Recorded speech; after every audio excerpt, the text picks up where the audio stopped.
말씀 보시겠습니다. 고린도후서도 거의 마지막 부분에 다다르고 있는데요. 실제로 이제 바울의 3차 전도 여행 중에 이 고린도 전후서가 쓰여지거든요. 에베소에 가서 3차 전도 여행을 이제 중심적으로 하고 있죠.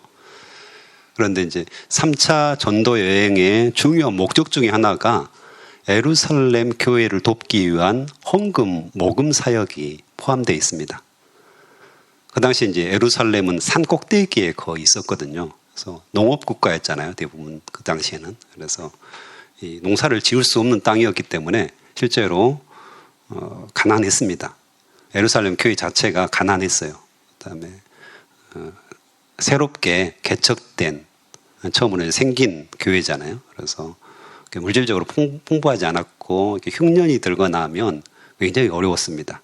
그래서 이 3차 전도여행을 통해서 이 바울 일행이 각지 교회에 가서 모금을 하는, 이미 이제 1, 2차 전도여행을 통해서 교회가 개척이 됐잖아요. 그 교회에 가서 이렇게 연보라고 하죠. 헌금을 이렇게 모금해서 예루살렘 교회에 전달하는 역할들을 담당합니다. 그래서 고린도 후서 후반부에 보면 그 이야기들을 굉장히 많이 하고 있습니다. 오늘 또 이제 그 말씀들이 나오는데요. 그래서 2절에 보면 이 아가야 지방 사람들, 이 아가야 지방 사람들이 고린도 지역이 아가야 지방입니다. 그리고 마게도니아가 나오는데요. 마게도니아는 지금 이제 그리스를 생각하시면 그리스의 남부 지방, 여기에 이제 아가야 지방이라고 했고요. 고린도가 있는 곳입니다. 그다음에 좀 북부 지방이 마게도니아 지역이었습니다. 그래서 이제 바울이 이렇게 이야기를 합니다. 2절에 보면 그것은 여러분에게 돕고자 하는 간절한 마음이 있다는 것을 내가 알고 있기 때문입니다. 그래서 나는 아가야 지방 사람들이, 고린도 사람들이 1년 전부터 준비해 왔다고 마게도니아 성도들에게 자랑을 하였습니다.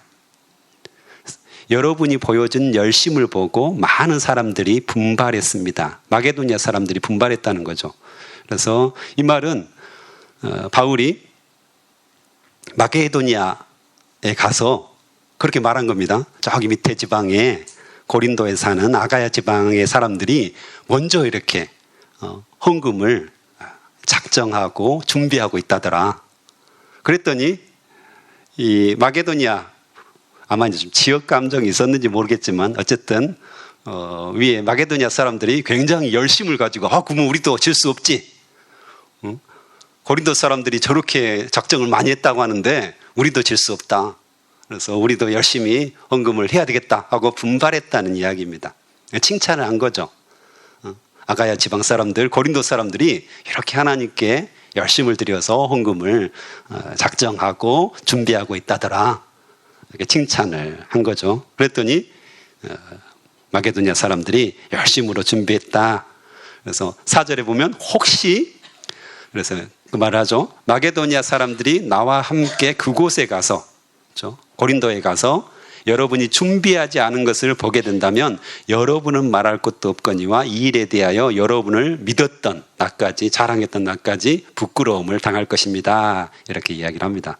그래서 자랑 엄청 했는데 가서 보니까 아무것도 준비가 안 됐다. 그러면 부끄러움을 당할 수도 있다. 나도 부끄러움을 당할 수도 있다. 이렇게 이야기를 하고 있습니다. 그래서 이렇게 선한 일에 서로 모범을 보이고 그것을 통해서 도전하도록, 지금 서로 도전을 받도록, 주고받도록 이야기를 하고 있습니다. 그래서 칭찬을 해주는 거잖아요. 칭찬을 하면서 이 고린도 교회에 성도들이 이렇게 헌금을 많이 작정했다더라, 이렇게 칭찬을 함으로써 서로 격려하고 도전하는 모습들을 봅니다. 그래서 칭찬은 고리도 춤추게 한다라는 책도 있잖아요. 제가 가장 인상 깊게 들었던 결혼 주례사 중에 칭찬의 보약을 3첩 정성껏 다려가지고 아내가 남편에게 아침, 저녁, 점심, 저녁으로 이렇게 드리면 가정이 행복하다. 부인에게 하는 말입니다. 부인에게 하는 말이 그건데 실제로 그렇습니다. 남자들은 굉장히 칭찬에 약합니다. 약하다기보다는 너무 칭찬받고 싶어 합니다, 실제로. 근본적인 속성이 그렇습니다. 그래서 아내가 사랑받고 싶다. 그러면 진짜 칭찬할 만한 거리를 찾아가지고 하루에 3번씩만, 아니요, 하루에 1번 정도만 칭찬을 해주면 남편이 달라졌어요. 우리 남편이 달라졌어요. 이걸 잘 모르시더라고요. 아내들이 이걸 잘 모르셔요. 그러면 남편이 정말 달라집니다. 간도 쓸개도 다 빼줄 겁니다. 근데 이제 이게 쉽지가 않죠. 우리 여성분들이, 아내들이 워낙에 민감하고, 뭐랄까요, 잘 보이죠. 저렇게 해서는 안 되는데. 큰일 났다, 우리 남편. 고쳐야 되겠다. 이 마음이 여기까지 차오르죠.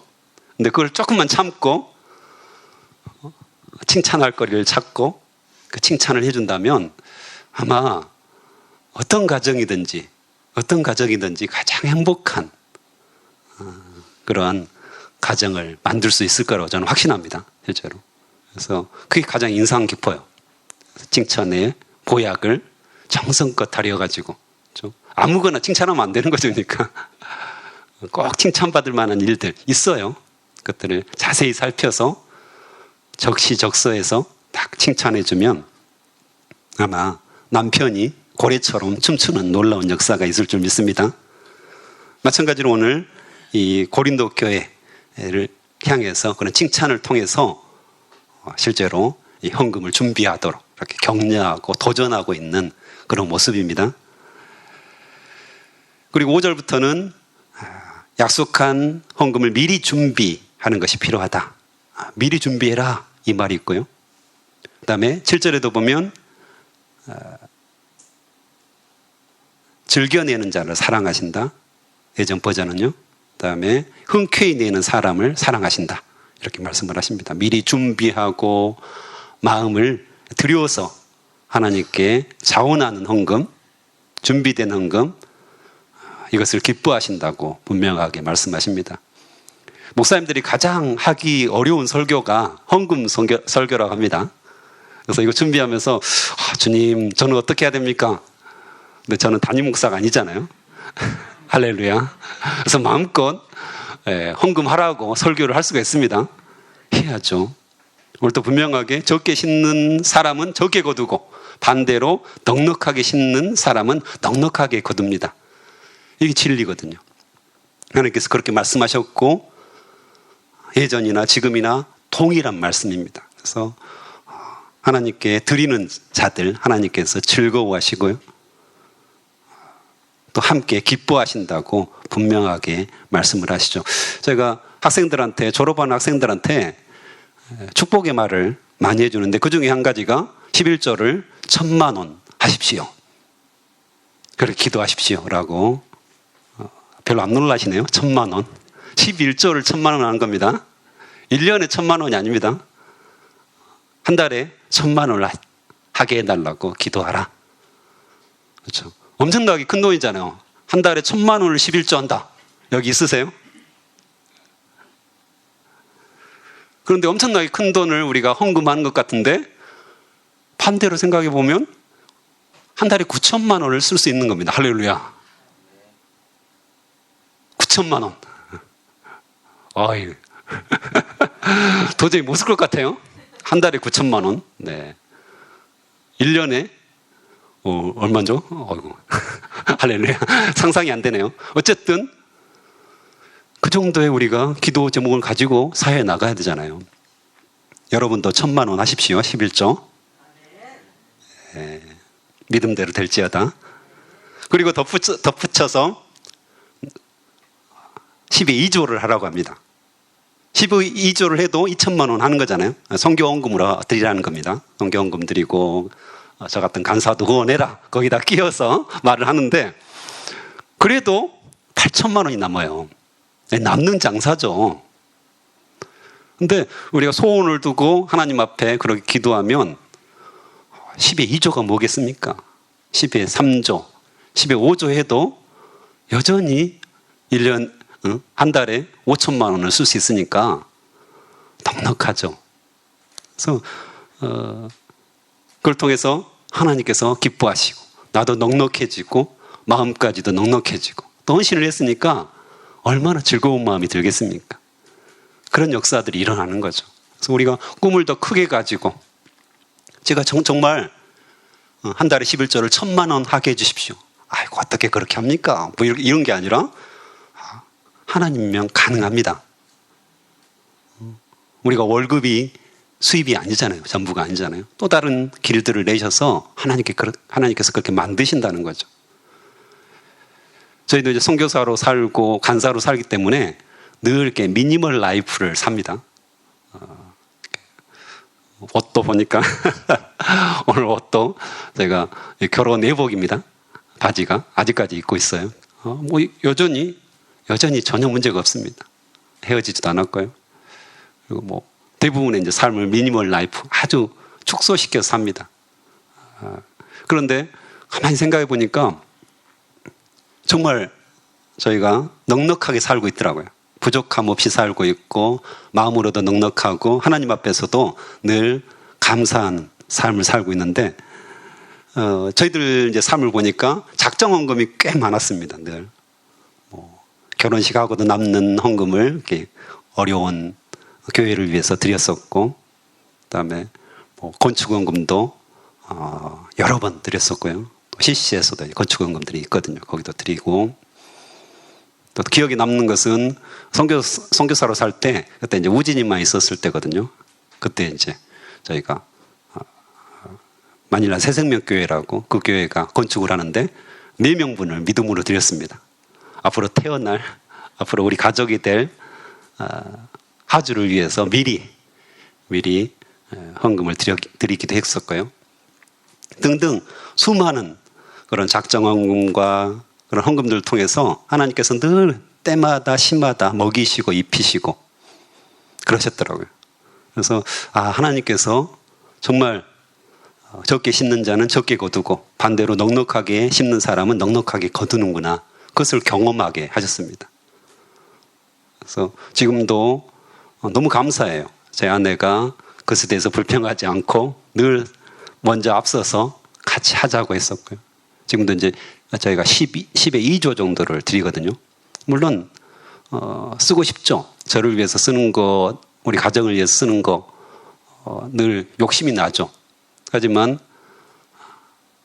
하나님께서 기뻐하시는 일이기에 또 저희 부모님께서 나중에 믿으셨지만 정말 70대에 믿으셨지만 저에게 물려준 유산처럼 습관이 있었죠.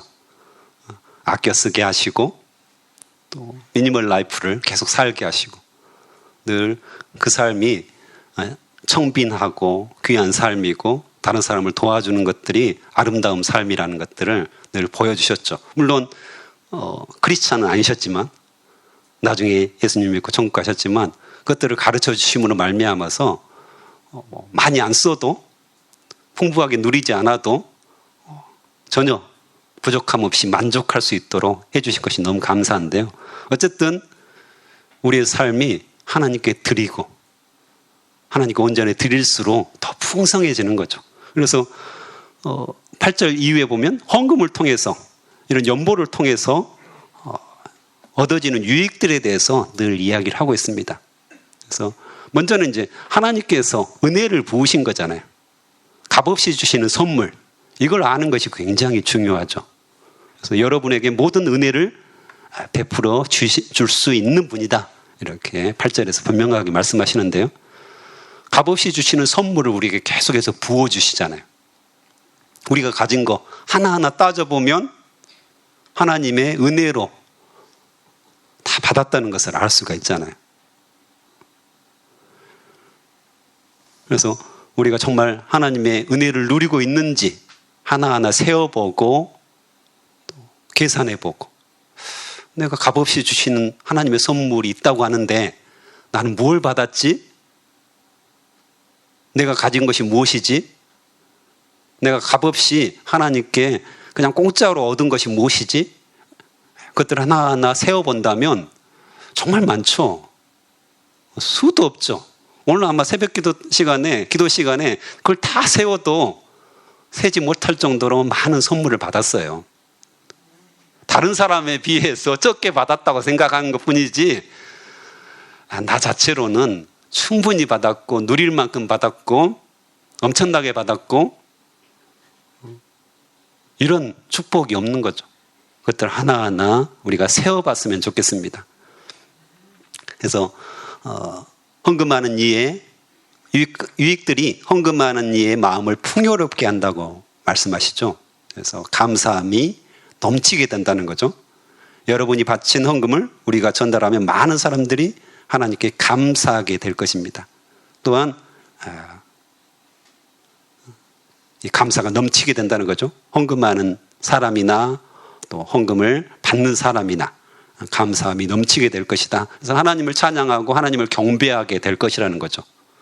그래서 골고루 나누어줌으로 말미암아서 나도 행복하고 그 사람도 행복하고, 나도 감사가 넘치고 그 사람도 감사가 넘치게 될 거라는 거죠. 또한 성도들의 궁핍을 채워준다고 이야기합니다. 그래서 12절에 여러분이 행한 이러한 봉사는 성도들의 부족한 부분을 채웠을 뿐만 아니라, 그렇죠? 궁핍함들을 채워주는 거죠. 어려운 사람들을 도움으로 말미암아 그 사람이 채워지는 놀라운 역사들. 그래서 골고루 된다고, 고루 된다고 이렇게 이야기하는데요. 평균이 되는 거죠. 그 사람도 그걸로 인해서 궁핍들이 채워짐으로 말미암아 하나님께 경배할 수 있는 거죠. 그리고 마지막으로 가장 중요한 게, 헌금을 통해서 얻는 유익 중 가장 중요한 게 우리가 그 사람을 돕는 그 자체가 아니라는 거죠. 그것이 아니라 13절 마지막 부분을 보면 그들이 하나님께 영광을 돌리게 될 것입니다 라고 분명하게 말합니다. 그래서 하나님께 영광을 돌리는 그런 행위가 될 거다.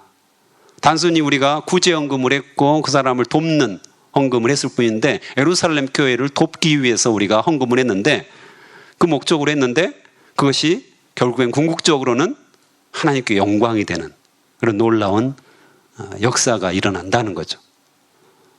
그래서 우리가 헌금을 하는 것은 어떤 교회를 위해서, 많은 일반인들이 오해를 하잖아요. 교회와 목사를 위해서 헌금한다 이렇게 생각하는데 그렇지 않죠. 이 헌금을 통해서 하나님께서 영광을 받으십니다. 다 하나님 것이라는 것을 인정하는 거잖아요. 얼마나 하나님께서 기쁘시겠어요. 나에게 주신 이 모든 것들, 내가 누리고 있는 이 모든 것들, 내가 가진 이 모든 것들이 내 것이 아니라 하나님의 것입니다. 하나님이 다 주인이십니다. 하나님께서 나에게 주셨습니다. 이것을 딱 고백하는 순간 하늘이 열리는 거죠. 하나님과 내가 연합함을 온전하게 경험하는 거죠. 말로만 내가 하나님 안에 있습니다. 하나님을 사랑합니다. 당신이 내 안에 있습니다. 내가 당신 안에 있습니다. 당신을 위해서 나는 생명까지도 드릴 수 있습니다. 그 말뿐인 그 고백이 아니라 나의 것을 내가 당장 쓸 수 있는 거잖아요, 지금. 나의 풍요를 위해서, 나의 안위를 위해서, 나의 안식을 위해서, 나의 편리함을 위해서 쓸 수 있는 이 재정을 이거 아닙니다. 하나님의 것입니다. 라고 드릴 수 있는 순간 우리의 삶은 완벽하게 달라진다는 거죠. 하나님을 온전하게 경험하는 거고요. 하나님을 체험하는 거고요.